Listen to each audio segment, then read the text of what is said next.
Let's spend a little time, just want to reflect with you a little bit more on some of the experiences I had in India in the Hindu-Muslim conflict. I'm sending around the book that I found from Sudhir Kakar on Hyderabad. It's an excellent analysis of the depths of the psychology of Hindu and Muslim warriors. Like I've said, there's no parallel study of in the Hindu-Muslim conflict of the Hindu-Muslim peacemakers, except for all of the research on Gandhi. And that is worth studying. Eric Erickson's and many others to get at the heart of what a Hindu peacemaker is. And many people will say that, you know, in this age in which Hinduism, like all the other Western religions, becomes an ethno-national affiliation, as more and more people will say, well, Gandhi was not a real Hindu because he was so influenced by Christianity and by others. But that, in many ways, is a very non-Hindu way to think. And that's what's very strange about the contemporary period, is that as empires disappeared, as nationalisms have become sort of barren and materialistic, religions have sort of become the engine behind ethno-nationalist thinking. And as such, it flattens out the subtleties of religion. The softer things in religion, the more universal things in religion, the more paradoxical things like the Sermon on the Mount, they all go by the wayside. The capacity to deal with contradiction, all of those things go by the wayside, and what becomes emphasized is Hindutva. Identity, exclusive Indian identity through Hinduism. And that has to lead in the end to political conflict and issues of exclusion and inclusion. When I was at a conference I went to a conference in 1996, I believe, in India. First I flew to Delhi, and then I flew from Delhi to Bombay, and then I took a train from Bombay to a place called Panchgani, which was way up in the mountains near an army base. It's on the coast, and I can't remember the name of it, what the big city was there. In any case, it was on a high plateau. It was a beautiful retreat center that was set up a long, long time ago for this kind of interfaith work. Unfortunately, there was a fantastic array of people there from different religions. And it was, in classic Indian fashion, it was a celebration of very progressive approaches to thinking through problems in new ways. And there was a corporate head who taught a method that is now, I forget what people call it now, but it's pervasive in the field, and that is that it was getting everybody in the room to basically come up with their own, there was like an open shopping mall that he created, where anybody would have an idea of moving towards the future. They could either work on it by themselves, or they could start lobbying people to work with them. And he created this pandemonium, interesting pandemonium, that was an anti-conference conference of coalitions and conversations and a market atmosphere that really, in some ways, embodied the best of Indian thinking, of Hindu thinking. The comfort with multiplicity. The comfort with many things going on at the same time. This is embedded in so much Hindu philosophy. Instead of thinking about good versus evil, there are stages of life and stages of many lives, and reincarnations, and opportunities to deal with one's karma many times over.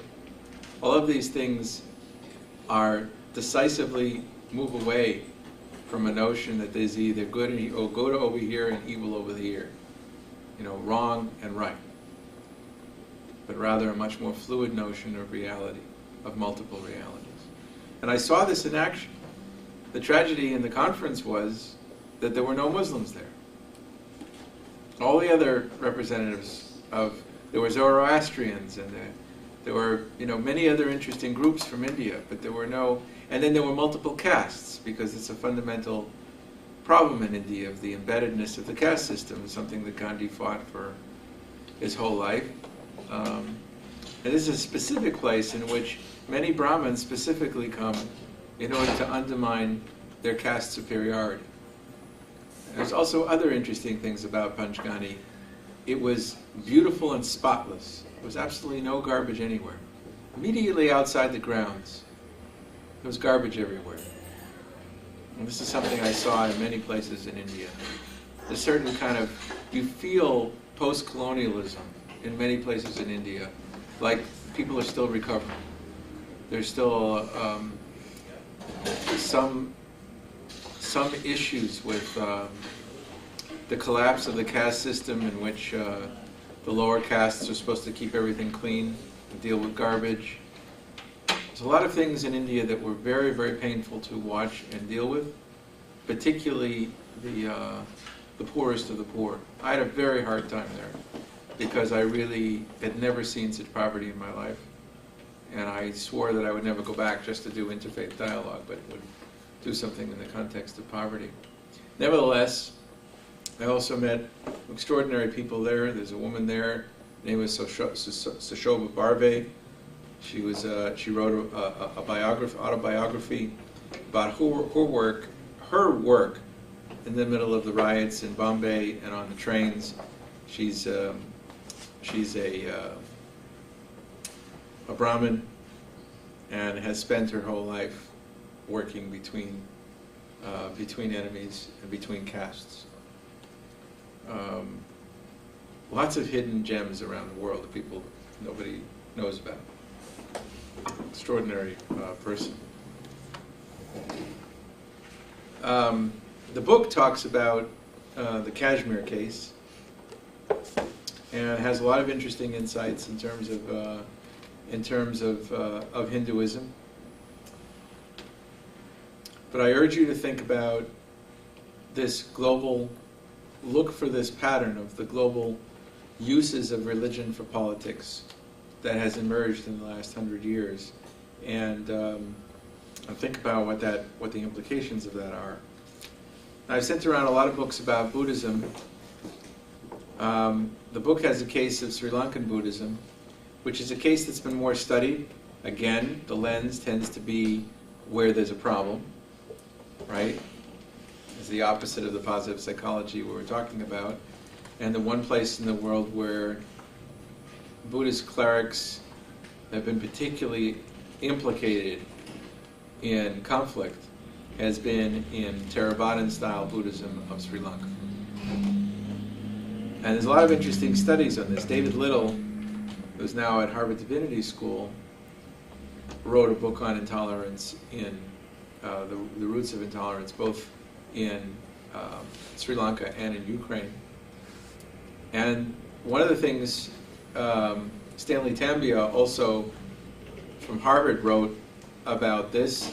He writes about it as a Tamil. You understand that the island is divided, Sri Lanka, by Tamil Hindus and Sinhalese Buddhists. One of the theories put forward, which could be dismissed as blaming everything on Westerners, but maybe not. It's an interesting question. Is that both India and Sri Lanka have a long history of colonialism, and the claim is that prior to the occupation of the colonies, the notion of intolerance, and racial intolerance in particular, was not particularly prevalent. And that this approach to emphasizing Buddhism as the superior religion was a result of those who had pushed for Protestantism or Catholicism as the superior religion. Mm-hmm. And there was a kind of mirror impact, an action counteraction, that led to the evolution of a theology that did not appear in other parts of the Buddhist world, which is interesting. Other people would say, no, there's always been some issues in Sinhalese Buddhism that was a fusion between Buddhist ideas and ethno-national ideas or tribal ideas of the people in Sri Lanka. It's important to know that it's pretty standard. It becomes issues of myth, the mythic construct of the Sinhalese people as inherently superior to others who are not quite human, and all of these kind of texts that would become emphasized in the presence of conflict or in the presence of intolerance, this emerging intolerance. Buddhism in principle, as you know, it starts out with Gautama Siddhartha, a prince and the founder of Buddhism, achieves enlightenment. He's called the Buddha. The Buddha means just the enlightened one. And the Four Noble Truths in the Eightfold Path are interesting for you to know and that you should get to know. What interests me is how much of it focuses really on a question of a focus on the sources of human suffering and a way to rise above that suffering. And there are certainly moral principles involved in terms of the Eightfold Path and things that one doesn't do.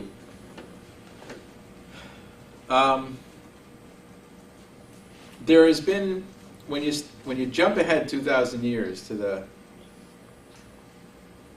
books that I've sent around, and if you see books that have, you know, Jewish approaches to conflict resolution and Christian and Muslim and then a Buddhist, and you sense that there's something like conversations past each other.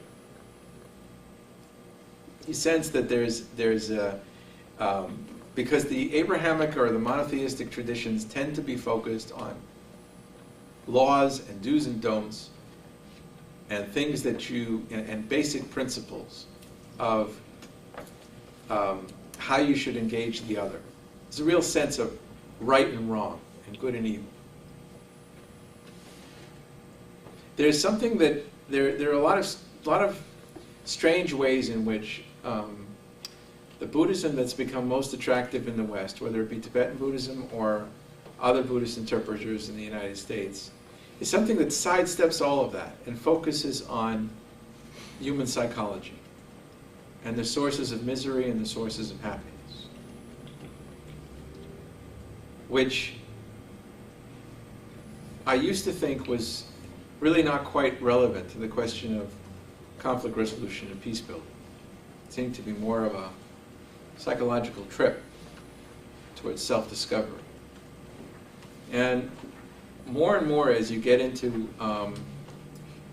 the situation of conflict and you really feel the depths of the misery on all sides, it started to occur to me that there may be a reason why so many people are turning towards these questions of misery, suffering versus true happiness as a path towards dealing with conflicts. I still haven't resolved or made sense of the fact that there is, how shall I put this? When it comes to reflective practice, and for those of you who are not an ICAR, reflective practice is an approach or an argument about conflict resolution that says that the method of intervention should always be accompanied by a process of self-reflection and self-examination. That it has to be an ongoing process of internal work of the intervener. And my sense is the strongest tie-in of the Eastern traditions is in that realm. In the sense that the wisdom literature that comes out of Tibetan Buddhism, but also Taoism and also Hinduism, seem to have their greatest strength at the self-reflection that's necessary for the intervener, and also for the intervener in his influence and impact on all sides of conflict. Because that capacity for self-examination, if it is not modeled, you know, it's just contagious. Unreflectiveness is contagious. If the third party is arbitrary, condescending, and commanding, then that's the way all sides are going to bounce off of each other. If the third party is highly reflective and is constantly working on certain things, it'll emerge as reflected in the parties. And I think that at both at the highest levels and also the most popular levels, we see this very often. But when it comes to, a methodology of conflict resolution, that's the greatest strength. The greatest strength is the internal work of these traditions. It is not as easy to say it's a methodology of intervention, because then when you ask in the Buddhist tradition, what are you going to do to intervene? There's a tendency to say, well, let's have everybody meditate. And it just doesn't fly with people who are in the heart of conflict. Very willing people who are already peacemakers will indulge that. I've seen that. I remember Mahagosananda, who died not long ago, who had a great influence on me, even though I met him once, only briefly, was the chief exilarch of Cambodia. Barely spoke any English. An incredible power to him. An amazing person. I never learned empathy. I never learned the power of positive empathy. I've always been at being miserable with other people, but I've never been very good at absorbing happiness and reflecting. I was much, much better at absorbing suffering, which is a problem. It'll eventually take its toll, and I've been looking into this a lot lately. There's a Pema Chodron, who is a leading Buddhist thinker, a woman, P-E-M-A, and Chodron is C-H-O-D-R-O-N.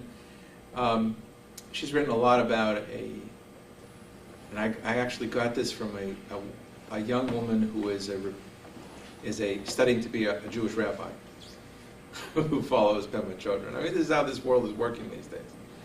And she is explaining this system of what's called Tonglen. Tonglen is an old meditational practice of Tibetan Buddhism that basically is the inverse of what one's instincts are in dealing with other people's suffering. It is an absolute engagement in taking in the whole world's suffering and then releasing love and light in response. And what fascinated me about this was the ritualization and therefore the catharsis that comes with ritualization. What I mean by that is that most peacemakers and interveners are constantly against their will absorbing everybody's suffering. You don't necessarily want to, but you're always doing it. And it makes you crazy. It really makes you crazy. It makes you sick. It makes you crazy. And it just happens because now the strength of religion and spirituality has always been to take natural things that happen but ritualize them into a cathartic process. If people die and you mourn naturally, as Freud and everybody else knew, religion comes along and says, okay, you're going to mourn, but not only are you going to mourn, you're going to mourn like crazy for 7 days. We're going to make you mourn like crazy for 7 days. And then on the 7th day, you're going to get up and stop mourning. Or 30 days, or a year. And that's what religion does. It ritualizes a natural process that, if left unchecked, could go on for the rest of your life.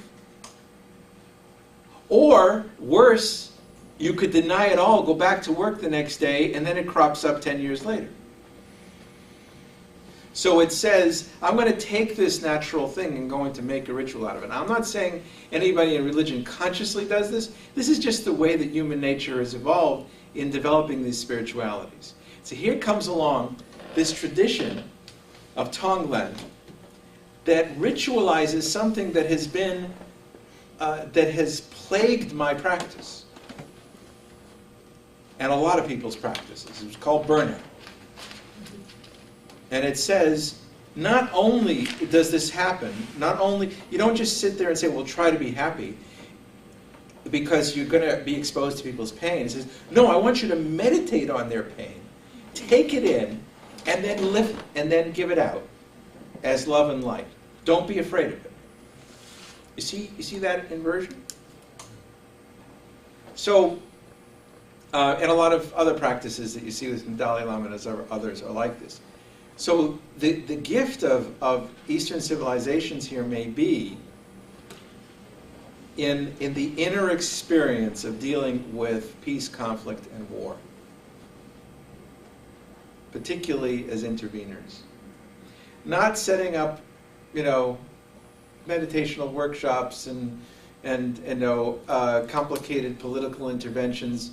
That's something that everybody's going to, figure out and agree on or not. But this side of things has been a huge gap in Western thinking. There's a kind of given in Western thinking, and I mean by this Abrahamic thinking, that you should have compassion for all sides, that you should seek justice, you should, to the point of breaking your back and your mind over it, without any attention to how you can actually do this. But this seems to be centuries and centuries of concentration on the state of one's mind. And as I said to you before, coming out of Martin Seligman's work and many others, it would seem that we're constantly creating and recreating our reality, our health, our state of being based on our state of mind. So it's a hidden, this may be a hidden flaw of conflict resolution methodologies and why they haven't caught on, because they turned out to be so destructive to the third-party interveners, because they were incomplete. They didn't come with a sustainable psychology.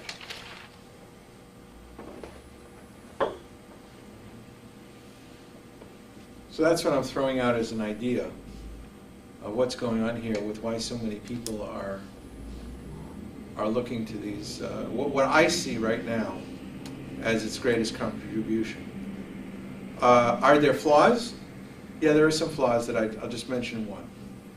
And that is that, I don't know how to put this diplomatically. I don't know how to put this diplomatically.